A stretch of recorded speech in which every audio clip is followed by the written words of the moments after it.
Hey everyone.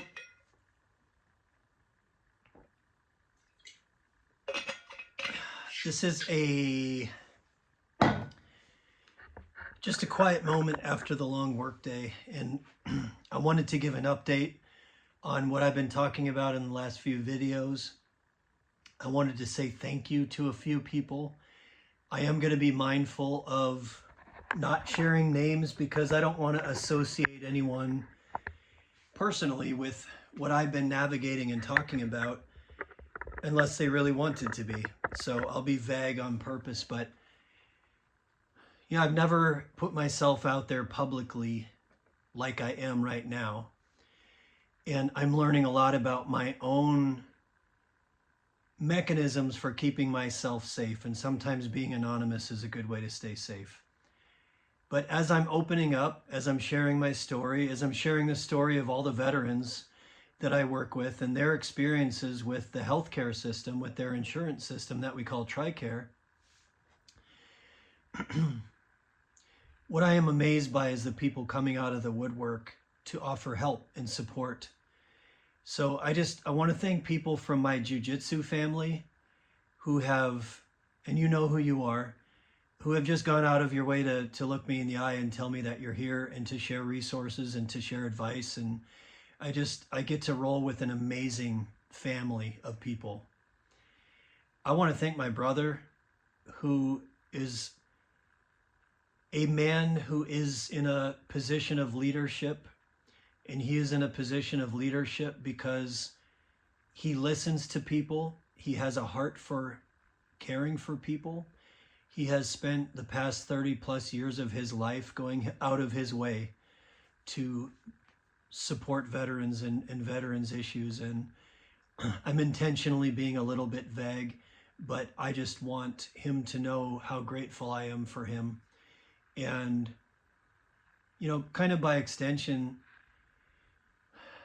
I can't make posts like this without acknowledging this United Healthcare CEO who was assassinated a week ago. And I don't want to glamorize that or glorify it. It's just so easy to sensationalize things. It's so easy to feel hurt and to act from a place of injury without really rationally thinking it through. I've been really doing my due diligence, and this is, I guess, what I've trained for, you could say, in my life, by learning to meditate, by learning to breathe, by learning to pause, by learning to look deep within my own thoughts and my own intentions and my own breath and all of that, and just doing my best to be mindful, to be considerate, to be thoughtful about my choices and about my actions. And through this experience, what I want people to understand is that I know people in positions of leadership who I would want to be in positions of leadership. I know people in positions of leadership that are great men and women. I know people in positions of leadership that would bend over backwards for anyone. And my brother's one of them. And I have always looked up to him, and I will always look up to him. And I am grateful for his love and strength and support. And I also want everyone to, before you jump to conclusions about people in positions of leadership, do your homework and try to empathize with the position that people are in. Even if you perceive that they do not empathize with you, don't reflect that back to them, because then we're just engaging in the same ethos. We're engaging in the same game. I don't want to fall prey to narcissism. I don't want to fall prey to cynicism. I've spent a lot of time in my life committing myself to not becoming cynical.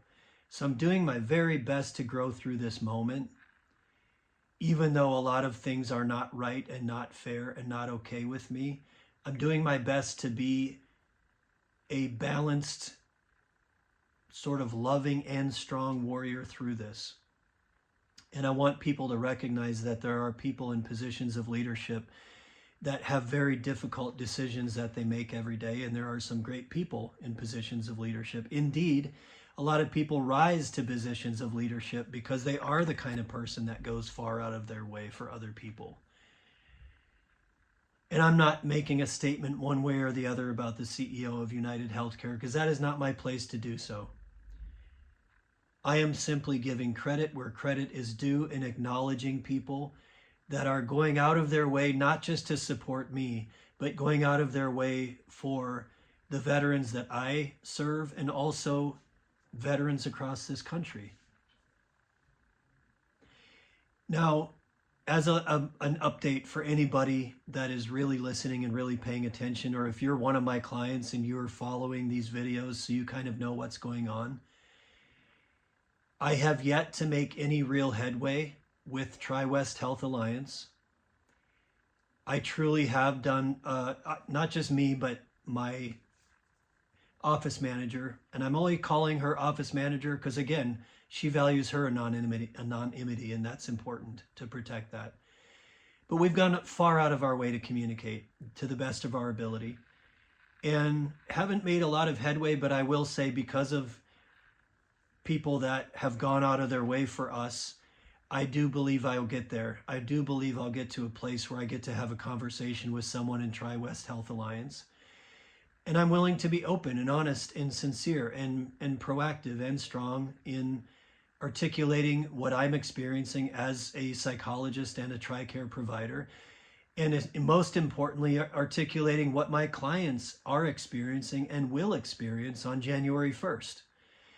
As I've stated in other videos, the primary focus of any entity that claims to serve people, in this case, the primary focus of a taxpayer-funded Department of Defense entity that acts as a healthcare insurance company for veterans and for active duty military, in this case, TRICARE, their primary focus to ensure continuity of care, to ensure that our active duty military and our veterans do not have to experience another betrayal in the servicing of their health care.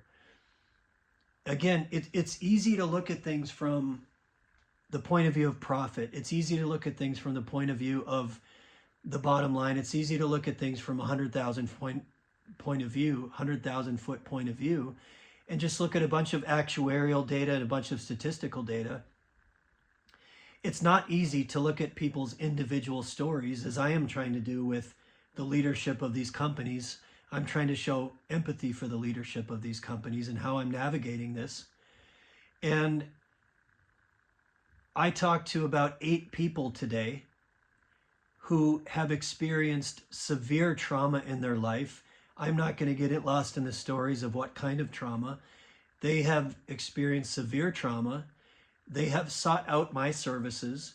They value the support that I have to offer. And the idea that after spending months, all of the people I talked to today spent months getting to the point where they could actually meet with me as their psychologist. If they have a lapse in services on January 1st because of this transition from Health Net Federal Services to Tricare West Health Alliance, it is going to take them months to see, even just to find another provider, let alone to find a provider that they actually value and that they have a good rapport with. So I think it's super important to consider the honest stories that people have and what they're navigating and what they're experiencing and why we even try to offer the services that we offer. So I'm going to try not to go too much further in this video. I am going to diligently pursue communication with Tricare West Health Alliance, not just for myself, not just for my clients, but for the fact that there's a whole bunch of providers out there and there's a whole bunch of veterans out there, thousands of people who could potentially be significantly impacted by this transition. And I don't think it's necessary for there to be such negative fallout and for there to be such a traumatic, life-altering impact of this corporate transition. Everyone has been knowing this has been coming for a long, long time.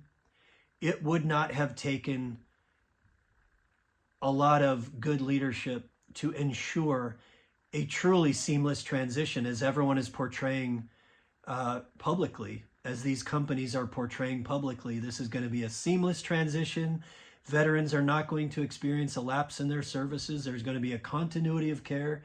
And at least as my personal story reveals, that is absolutely not true.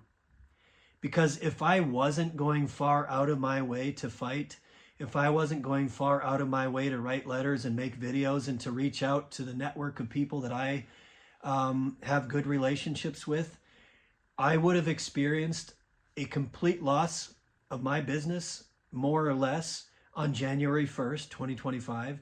And every single one of my active duty and veteran clients would have had to stop seeing me on January 1st because they would have not had a legal right anymore to continue to see me. So this is a real issue. It's a major issue. It's an issue that is worthy of dialogue and discourse and discussion. And had I not gone out of my way to have this conversation, all of those services would have been lost on January 1st. And because Tri-West Health Alliance and Tricare West Region covers 26 states, to my knowledge, we're talking about tens of thousands of active duty military, retired veterans. We're probably talking about thousands of providers that could be significantly impacted by this. And I don't think it's necessary. I understand that it might require investing a little bit more money in the human beings that are involved in this, but I do think we can do a better job. I don't think it's that hard to do a better job. I think they could have planned this out much better, given they have known it's been coming for over a year. People I have talked to within Health Net Federal Services, within Blue Shield of California, have informed me and my office manager that Tri-West Health Alliance have been working with their community care network since January 2024 to prepare them for this transition. But again, I'll repeat, no one has taken the time in Tri-West Health Alliance to inform people like me, a clinical psychologist that is a Tricare credentialed provider for several years. No one has taken the time to inform me that on January 1st, I would have to discontinue services. And no one has taken the time to inform my clients that on January 1st, that they would have to discontinue services with their provider, in this case, that being me. I will continue to go out of my way to do homework. I will continue to go out of my way to correct myself and hold myself accountable. One last thing I'll say today, I made a video and then I deleted it because it's kind of a good frame of reference. I'm a clinical psychologist who has a lot of experience researching, and I'm having a really, really hard time finding good information that relates to Tri-West Health Alliance, Tricare. For example, today I was trying to figure out if Tri-West Health Alliance is a for-profit entity or a non-profit entity. I found two contradicting pieces of information online. And on their website, it's actually really hard to figure out if they're a for-profit entity or a non-profit entity. They're kind of portrayed as a non-profit entity, but as far as I can tell, they're actually a for-profit entity. So anyone can reach out to me and correct that, or someone could post something online and correct that. But to my knowledge, they are at the very least, what I can say is you have the Department of Defense, you have the Defense Health Agency. Department of Defense is $800 billion, give or take, as a budget.